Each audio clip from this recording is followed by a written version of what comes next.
Hello my scrappy friends and welcome to my channel once again today. Today I have my second share for June for cut to you. For this one I am using a brand new cut file again, which is this one, Love This Moment, and an older cut file which is this one called Bookstack. I love this. I am scrapbooking a photo of my boys reading and I will go into the story in my process, but this is the finished page. What I did first is I have foiled in pink foil that Bookstack cut file in my background. Now I did use my Silhouette software to design how this page was going to look. I've cut and foiled onto smooth white cardstock, and I'm so happy with how this turned out. Now that the Bookstack in the background, because it is foiled, it will resist anything that, like any color that I put on top. But also the other really awesome thing about foiling a background cut file like this is that when I add the mixed media over the top, it doesn't smudge or move or bleed or anything like that. And once everything is dry, the foil is still beautiful and foily and shiny, and I love it.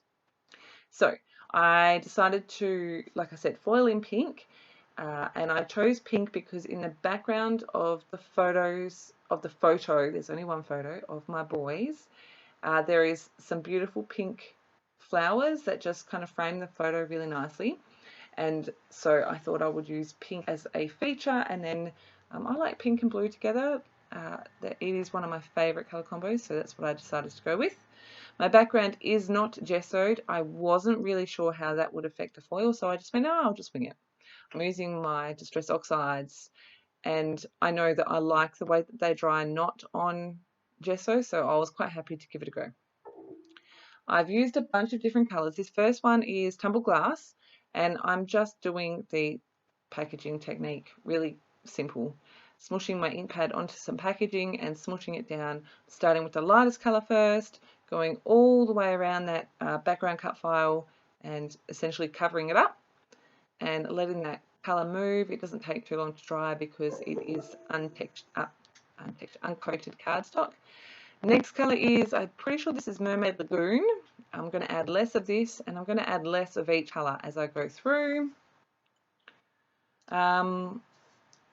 Yeah, so a little bit more of Mermaid Lagoon. Just making sure I'm happy with where that is. This next color I think is Stormy Sky. Now when I put it on I went, oh my goodness, this is really purple. But as it dries to a like grayish blue. The darkest blue that I'm using here is Faded Jeans, one of my favorite colors.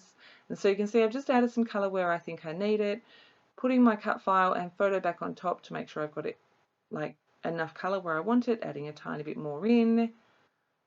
Yep, happy with how that is looking. So I'm going to pop that aside to dry. Doesn't take very long to dry. And I'm going to work on my title.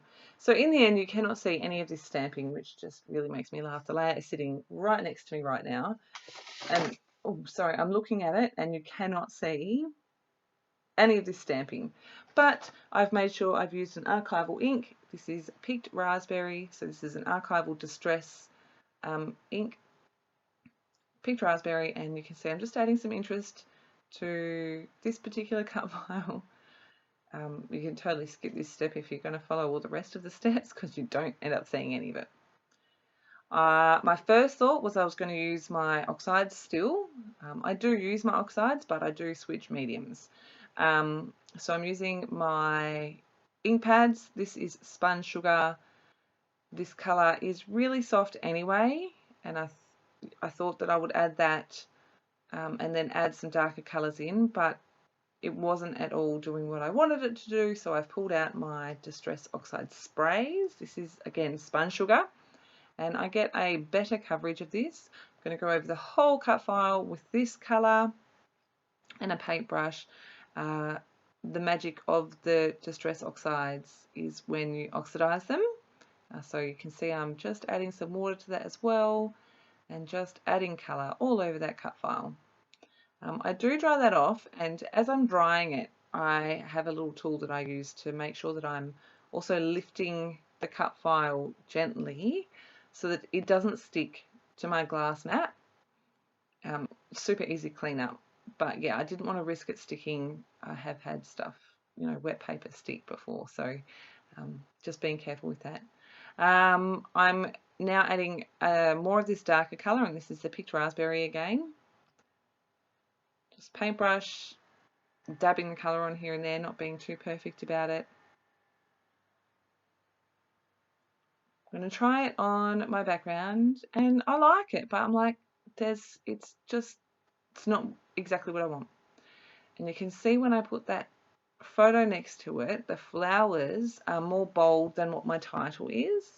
And so I'm thinking, I'm going, okay, what am I going to do? How am I going to make this work? Because I want that more of the same color as the flowers. So I've shown you this again, and I did another coat off camera. I used my Picked Raspberry Distress Oxide spray, and I also used Lindy's Stamp Gang Magicals in Autumn Maple Crimson, and it's a little bit too dark. So I'm like, oh my goodness. All right, I'm going to try something else.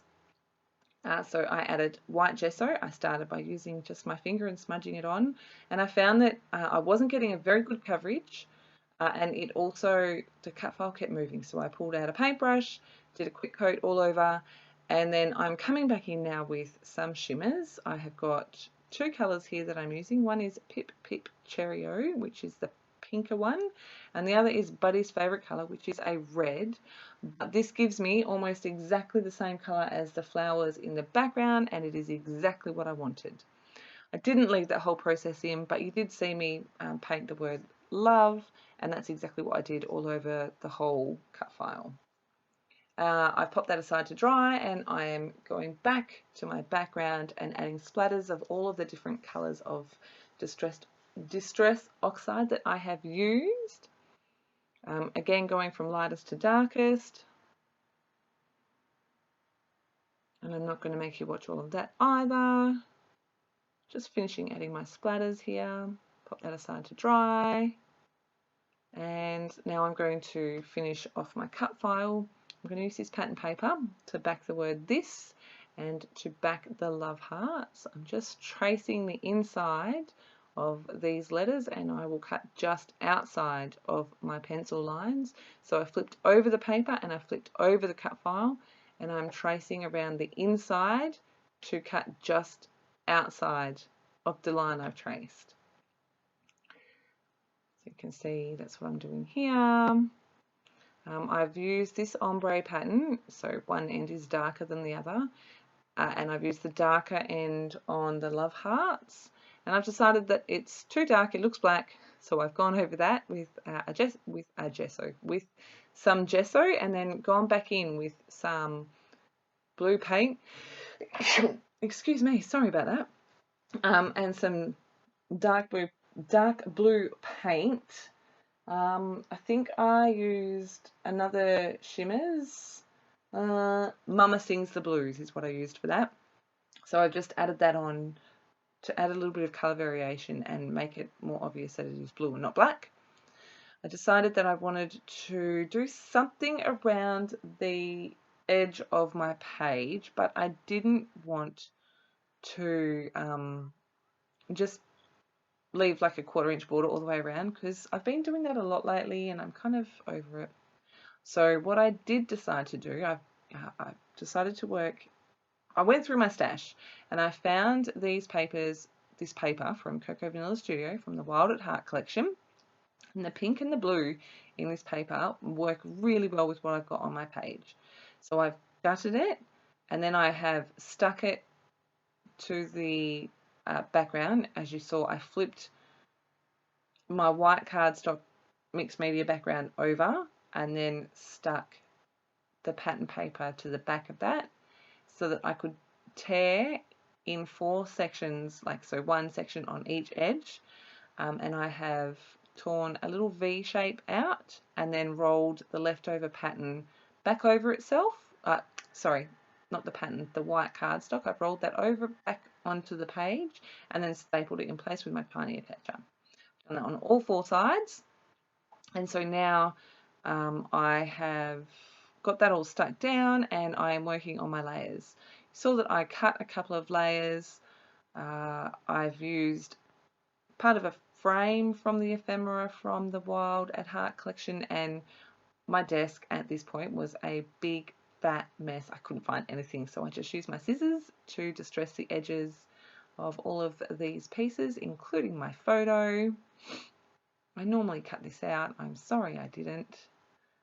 But yeah, scissors, a distressing tool, whatever you've got to hand. You can use your fingernails. And I'm just going to get my layers stuck together. What am I looking for? I think I couldn't find, no, that must have, maybe it's this one, maybe it's not. Yeah, I couldn't find my glue. No, I couldn't find my tape runner, so I'm using glue because it's easier than looking for stuff. I've got more of that floral to go behind first, and then this blue, and then I realised that I need to add some more foam because it's going to be all weird if I don't.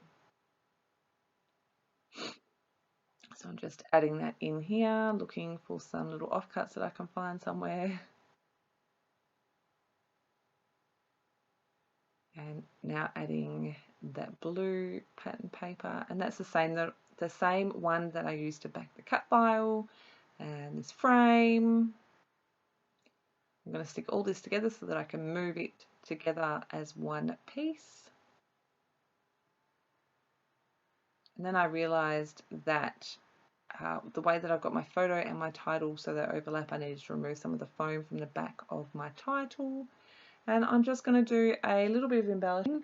I only really do this one cluster to this bottom right underneath section of my photo. And I just add in a couple of florals. I didn't want to take away too much from the page. You also saw that I had one of the 3x4 cut apart cards from one of the cut apart papers, and I fussy cut the butterfly out, and I do end up using that by the title where I first placed it. I'm going to pull in a couple of the stickers. One says perfect and the other says memories. Oh, this photo, just quickly as well, is a photo of my boys reading. We've gone to my sister's place. They've just bought a new house. And we were removing their spa because they didn't want it. And we were like, we'll take it. And we got the boys to take their books. And at one point, they just both decided that they were going to go sit outside and start reading. No prompting from us. They weren't annoying. They weren't harassing us. They just went and sat and read. And I was just like, oh my gosh, this is incredibly amazing. So that's the story behind this photo. And that's why I love this moment. There is a ton of close-ups, as I'm sure you can see. I really hope that you enjoy this. Oh, I added my journaling into that bottom book there. It's kind of in the pages, which I thought was a fun little detail. Even if you don't pay that much attention, I think it's nice to have the story there. Make sure you head over to the store to check out the beautiful June releases, but also I'm going to go check out the backgrounds because I reckon I can foil some more. As always, thank you so much for stopping by. And if you have any questions, leave them below. I will be back again soon with another share, no doubt. Have a fantastic day.